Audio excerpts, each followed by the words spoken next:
रवि ने प्लेट की ओर देखा और फिर मुंह बना लिया। रवि फिर से लौकी, और वो भी बिना किसी मसाले के। कभी कुछ चटपटा नहीं बनता इस घर में। उसकी पत्नी कविता ने मुस्कुराते हुए जवाब दिया, कविता, सीधे सादे खाने से सेहत बनी रहती है। मसालेदार खाना रोज रोज नहीं अच्छा। रवि, सेहत ही रह गई है इस जिंदगी में। न स्वाद न मजा। हर दिन वही खाना, वही बातें, और वही जिंदगी। कुछ भी नया नहीं है। रवि और कविता की शादी को 10 साल हो चुके थे। रवि अब इस रिश्ते में खुद को घुटा हुआ महसूस करने लगा था। वह हमेशा एक बच्चा चाहता था, लेकिन किस्मत ने उन्हें यह खुशी नहीं दी थी। खास बात यह थी कि कविता का खाना भी हर दिन एक जैसा ही होता, न कोई एक्सपेरिमेंट, न कोई स्वाद में बदला। रात होते ही रवि छत पर जाकर आसमान को घूरता और सोचता। रवि मन में, क्या यही है शादी का मतलब? एक रास्ता, उबाऊ पल और बिना किसी उम्मीद के दिन। क्या मैं कभी खुश हो पाऊंगा? अगली सुबह रवि तैयार होकर बाहर निकला ही था कि पास के घर के सामने एक बड़ी गाड़ी आकर रुकी। उसमें से एक नई महिला उतरी, आधुनिक, आत्मविश्वासी और बेहद आकर्षक।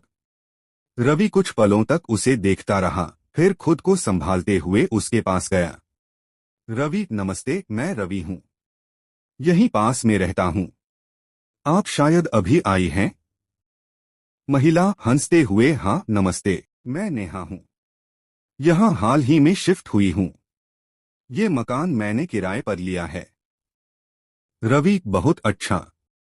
अब तो आप हमारी पड़ोसी हैं। उम्मीद है आगे मुलाकात होती रहेगी। नेहा मुस्कुराई और रवि मन ही मन बहुत खुश हुआ। रवि अपने आप से, वाह, अब तो सुबह सुबह ही दिन बन गया। कितनी पॉजिटिव एनर्जी है इस औरत में। शाम को जब रवि ऑफिस से लौटा तो कविता ने उसी सादगी से थाली परोस दी। कविता, आज बैंगन की सब्जी बनाई है, खा लो। रवि बेमन से, लौकी, बैंगन, तुरई, सब तुम्हारी तरह ही स्वाद से खाली हैं। कविता गुस्से में, तो किसी और से शादी कर लो जो तुम्हें रोज नया स्वाद दे। खाना पकाना ही सब कुछ नहीं होता। रवि, हाँ, अब यही करना पड़ेगा शायद। हर चीज बोरिंग हो गई है, खाना भी और ये रिश्ता भी। झगड़ा बढ़ता गया। कविता रोते हुए अपने कमरे में चली गई और रवि छत पर। आसमान तारे से भर चुका था, लेकिन रवि की नजर पास के घर की खिड़की पर थी, जहां से रोशनी झांक रही थी। रवि, ये नेहा अब तक सोई नहीं। चलो जरा देखें क्या कर रही है। उसने देखा, नेहा योगा कर रही थी। कसे हुए कपड़े, लचीलापन और एक अलग ही ऊर्जा। रवि मन में, ये औरत तो कमाल है। फिटनेस, सुंदरता और आत्मविश्वास सब कुछ है इसमें। और मेरी बीवी, बस ताने और बेस्वाद खाना। अगली सुबह रवि नेहा के दरवाजे पर पहुंच गया। नेहा, अरे रवि जी, इतनी सुबह? सब ठीक है। रवि, कल रात देखा आप योगा कर रही थीं। आपकी एनर्जी देखकर अच्छा लगा।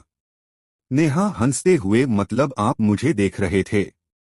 रवि संभलते हुए, नहीं नहीं, बस छत पर था और नजर पड़ गई। नेहा, अच्छा जी, अब ज्यादा बहाने मत बनाइए। खैर, चाय पीजिए। रवि, नहीं नहीं, सच में कह रहा हूँ। क्या आप मुझे भी योगा सिखा सकती हैं? अब थोड़ा फिटनेस की तरफ ध्यान देना चाहता हूँ। नेहा हंसकर, क्यों नहीं, सुबह आ जाइए, मैं सिखा दूंगी। इस तरह नेहा ने रवि को योगा सिखाना शुरू किया। रवि हर रोज आता और योग सीखते सीखते वह धीरे धीरे नेहा के और भी करीब आता गया। कभी हाथ पकड़ता, कभी पोज सही करने के बहाने उसके पास चला जाता। श्याम चौंकते हुए, पर दहेज की बात तो पहले कभी नहीं हुई थी किशोरीलाल जी, और जितना मुझसे बन पड़ा है उतना तो मैं कर ही रहा हूँ। किशोरीलाल हंसी में, अरे, हम तो अपने लिए कुछ नहीं मांग रहे हैं। आप तो 3 बेटियां दे रहे हो, क्या कल को इनके बच्चे घूमने जाएंगे तो हर जगह ऑटो और बस के धक्के खाएंगे? आप ऐसा करो, एक ऐसी कार दे दो जिसमें 7 लोग बैठ सकें, बाकी कुछ नहीं चाहिए। श्याम गहरी चिंता में, पर ऐसी कार तो बहुत महंगी आएगी। मैं गरीब कहाँ से लाऊंगा किशोरीलाल जी। किशोरीलाल गुस्से में, अरे अब तो तुम हमें तंग कर रहे हो। ठीक है, हम तुम्हारी बेटियों को ब्याह कर ले जा रहे हैं। 1 महीने के अंदर तुम कार ले आना, नहीं तो अपनी बेटियों को वापस ले जाना। इस पर गांव के मुखिया ने आवाज उठाई, मुखिया गुस्से में, तुम तो बहुत बेगैरत आदमी हो किशोरीलाल। क्या तुम्हारे बेटे की शादी करनी है या सिर्फ सौदा करना है? किशोरीलाल गुस्से में, मुखिया तुम चुप रहो। अगर इतना ही प्यार आ रहा है इन लंगड़ी और अंधी बेटियों पर, तो तुम ही इन्हें अपने घर बहू बनाकर ले जाओ।